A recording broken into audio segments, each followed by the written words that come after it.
Hi అండి, అందరికీ నమస్తే. ఈరోజైతే ఒక కొంచెం డిఫరెంట్గా ఉండే ఫుడ్ అయితే చేస్తున్నాను. నేనైతే ఇంతవరకు ఎప్పుడు చేయలేదు, ఫస్ట్ టైం చేస్తున్నాను. కువైటీ తాత అయితే తెచ్చినాడు వీటిని. అయితే సాయంత్రం అల్లా అక్బర్ అయ్యేటప్పటికి ఈ వంట అయితే ప్రిపేర్ చేసేయాలి. ఎందుకంటే వీళ్ళు ఒక్కబొద్దులు ఉంటారు కాబట్టి ఆ ఒక్కబొద్దులేకైతే ఈ అన్నం అయితే ఎత్తుకోపోవాలి చేసుకొని. ఈ రోజు అయితే పని అయితే ఎక్కువ ఉండింది, అందుకే వీడియో కూడా సరిగ్గా తీయలేదు, అక్కడక్కడ మిస్ అయ్యింది ఆ వీడియోలు. ఈ కంసిపెట్ట కూర అయితే ఈరోజు మజ్జిబూస అన్నం లాగా ప్రిపేర్ చేస్తున్నాను. ఇప్పుడు ఖచ్చితంగా టైం అయితే మధ్యాహ్నం 3 గంటలు. నాతో పాటు పనిచేసే వాళ్ళు అన్నం తిన్నాటికైతే వంటగదిలోకైతే వచ్చారు. వాళ్ళు అన్నం తింటుంటే ఇంకా నేనైతే స్టార్ట్ చేయాలి కదా పని అని చెప్పి నేను స్టార్ట్ చేశాను. 3 గంటలకు స్టార్ట్ చేసిన ఈ వంట ఖచ్చితంగా 6 గంటలకు పూర్తి చేసేయాలి. ముందైతే ఇంట్లో ఉండే కువైటీ వాళ్ళకైతే టిఫిన్ అయితే చేశాను. ఆ పడిన గిన్నెలు అయితే తోమేశాను. మళ్ళీ మధ్యాహ్నం అన్నం చేశాను, ఆ గిన్నెలు కూడా తోమేశాను. తర్వాత మళ్ళీ స్టార్ట్ చేశాను ఈవినింగ్. ఉదయం చేసే టిఫిన్, మధ్యాహ్నం చేసే లంచ్ లేట్ అయినా పర్వాలే కానీ ఈవినింగ్ చేసే ఈ పతూరు మాత్రం అసలు లేట్ అవ్వకూడదు. లేట్ అయిపోయింది కదా, ఈ వీడియో చేయాలా వద్దా అనే డౌట్తో అయితే చేశాను. అందుకే ముందుగా అయితే ఆనియన్ అయితే ఫ్రై చేశాను. ఆనియన్ ఫ్రై చేసేటప్పుడు అయితే వీడియో అయితే తీయలేదు. ఆనియన్ ఫ్రై అయ్యేటప్పుడు బిర్యానీ మసాలాలు కూడా కొంచెం వేసాను, వేసి ఫ్రై చేశాను. తర్వాత అయితే ముందుగా క్లీన్ చేసుకున్న ఈ కంసిపిట్టలను అయితే అందులో అయితే వేసి ఫ్రై చేశాను. పేరుకైతే కంసిపిట్టలు గానీ అయితే చిన్న చిన్న కోడి పిల్లల్లాగానే ఉన్నాయి. అలాగే కొన్ని మసాలాలు కూడా వేసాను. మసాలాలు ఎక్కువగా అయితే వేసుకోకూడదు, అందుకే కొంచెం పసుపు పొడి, కొంచెం సాల్ట్, కొంచెం కువైటీ మసాలా, మద్రాస్ కారీ కూడా వేసాను. తర్వాత 2 పచ్చిమిర్చి కూడా వేసి, అలాగే బ్లాక్ లెమన్ కూడా వేసాను. టమాటాను కట్ చేసి వేసాను. టమాటాలు అయితే ఎక్కువ వేయకూడదు. ఇలా అన్ని మసాలాలు వేసుకున్న తర్వాత బాగా మిక్స్ చేసుకొని కాసేపు అయితే మగ్గనివ్వాలి. క్లోజ్ చేసేసి ఒక 10 నిమిషాలు అయితే మగ్గనిచ్చాను. అలాగే ఉచ్చిపచ్చి దంచిన అల్లం వెల్లుల్లి పేస్ట్ను కూడా వేసి చికెన్కి బాగా పట్టేలా ఫ్రై చేయాలి. ఇలా ఒక 15 నిమిషాలు కుక్ చేసుకున్న తర్వాత హాట్ వాటర్ని అయితే వేసి వీటిని అయితే చికెన్ని బాగా ఉడకనివ్వాలి. నార్మల్ చికెన్ అయితే 45 నిమిషాలు లేదా 1 గంట అయితే ఉడకనిస్తాను. ఇవి కొంచెం చిన్నగా ఉంటాయి ఈ పిట్టలు కాబట్టి వీటిని అయితే ఒక 30 నిమిషాలు అయితే ఉడకనిచ్చాను. హాట్ వాటర్ వేసినాక క్లోజ్ చేసుకొని ఒక 30 నిమిషాలు అయితే ఈ పిట్టలను అయితే ఉడికిచ్చాను. తర్వాత అయితే ఈ విధంగా ఉడికిన తర్వాత ఈ విధంగా అయితే ఉన్నాయి.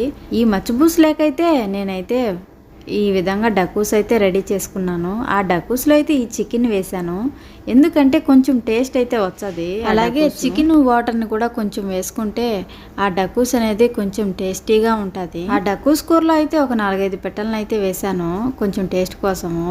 మిగతా ఆ పిట్టలన్నీ మరో డీస్లోకి ఎత్తేసి తర్వాత అయితే చికెన్ ఉడికించిన వాటర్లో అయితే రైస్ని వేసి ఈ విధంగా అయితే రైస్ అయితే మంచిపూసు రైస్ చేసేసాను. వాటర్లో రైస్ వేసేటప్పుడు మాత్రం వీడియో అయితే తీయలేదు, ఎందుకంటే కోవిటి ఆమె వంటగదిలోకి వస్తా పోతా ఉన్నింది, అందుకే తీయలేదు. పిట్టలను అయితే పక్కగా తీసేసి ఆ వాటర్లో అయితే రైస్ వేసాను, అంతే, ఇంకేం చేయలేదు. సాల్ట్ ఉందో లేదో చూసుకొని రైస్ అయితే వేసుకోవాలి. కొన్ని పిట్టలను అయితే ఈ డకూస్లో వేసాను, మరికొన్ని పిట్టలను అయితే ఇలా ఆయిల్లో అయితే ఫ్రై చేశాను. ఎంత క్యూట్గా ఉన్నాయో ఈ చిన్న చిన్న పిట్టలు. ఫస్ట్ టైం అయితే చేస్తున్నాను. ఫైనల్గా అయితే రైస్ అయితే పూర్తయిపోయింది. కానీ పతూరుకి నేను చేసే హడావిడైతే మీరు చూడాలనుకుంటే ఖచ్చితంగా ఇప్పుడైతే చూడండి. నువ్వే చేస్తున్నావు పోమ్మా పతూరు, ఇంకెవరు చేయరు అనుకుండేరు. అందరూ చేసే హడావిడి ఎలా ఉంటుందో తెలియదు, కానీ నేను చేసే హడావిడైతే ఈ విధంగా అయితే ఉంటుంది. రోజు వంటంతా చేసి అన్నీ సిద్ధం చేసుకున్న తర్వాత వీళ్ళకి ఫోన్ చేస్తే వచ్చేవాళ్ళు. ఈరోజైతే కొంచెం ముందుగానే ఫోన్ చేశాను, రాండి, ఈరోజైతే తొందరగా అవ్వలేదు వంట, మళ్ళీ తాత అయితే తిడతాడు అని చెప్పినాను. అవ్వ అయితే అర్థం చేసుకుంటుంది, ఆ ఇంట్లో ఎంత పని ఉండేది, తాతకు అవన్నీ తెలియదు కదా, తాత ఇంట్లో ఉన్నాడు కాబట్టి కువైటీ తాత తిడతాడని చెప్పేసి ఈ విధంగా అయితే చేశాను. వాళ్ళని పిలిపించి వాళ్ళ పనులు మానుకొని మరీ వచ్చేసారు. కువైట్లో వంట వాళ్ళ పని అయితే ఈ విధంగా అయితే ఉంటుంది. ఈ అరబ్ దేశాల్లో అయితే ఖచ్చితంగా అయితే ఒక్కబొద్దులు అయితే ఉంటారు. ఆడవాళ్ళు ఉంటారో లేదో నాకైతే పెద్దగా తెలియదు, కానీ మగవాళ్ళు అయితే ఖచ్చితంగా ఉంటారు. అలా ఉన్న ఇంట్లో అయితే ఖచ్చితంగా నా తిప్పలు అయితే ఖచ్చితంగా పడతారు. నేను ఈ విధంగా అయితే వారానికి 3 రోజులు అయితే చేస్తాను ఈ ఒక్కబొద్దులు అన్నము. ఆ 3 రోజులు కూడా ఒకరికి ఇద్దరికైతే చేయను, ఖచ్చితంగా 10 మందికి అయితే చేస్తాను. ఒక అక్క కామెంట్ చేసింది, ఈ వంటలన్నీ ఈ అరబీ వాళ్ళ వంటలన్నీ నీకు ఎలా తెలుసు అని. నిజం చెప్పాలంటే నాకు ఈ కువైట్కి వచ్చే ముందు ఏ వంట తెలియదు, ఒక ఇండియా వంట తప్ప. వంట చేయడానికి ఒక కువైటీ ఇంటికి వెళ్ళినప్పుడు ఆ కువైట్ ఇంట్లో నేను పన్ని తిప్పలన్నీ ఇన్ని కాదు, 4 సంవత్సరాలు అయితే ఈ వంటలతో అయితే చాలా కష్టాలు అయితే పడినాను. వాళ్ళు చెప్పిన వంటలు నాకు రావు, నాకు వచ్చిన వంటలు వాళ్ళు తినరు.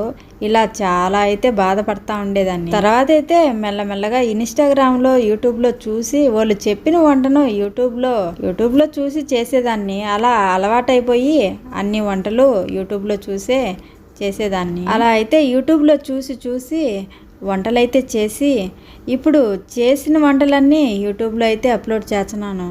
ఈ వంటల గొప్పదనం ఎవరిది అంటే అన్నిటికీ కారణం అయితే యూట్యూబ్ ఆయన మహా అని చెప్పాలి.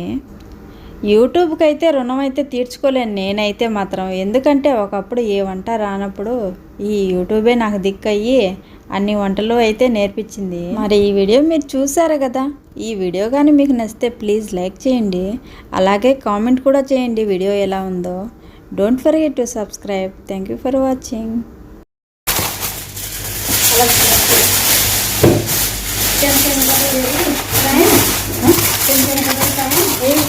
అన్న లేట్ అదే మా ఇంటి అన్న టైం లేట్.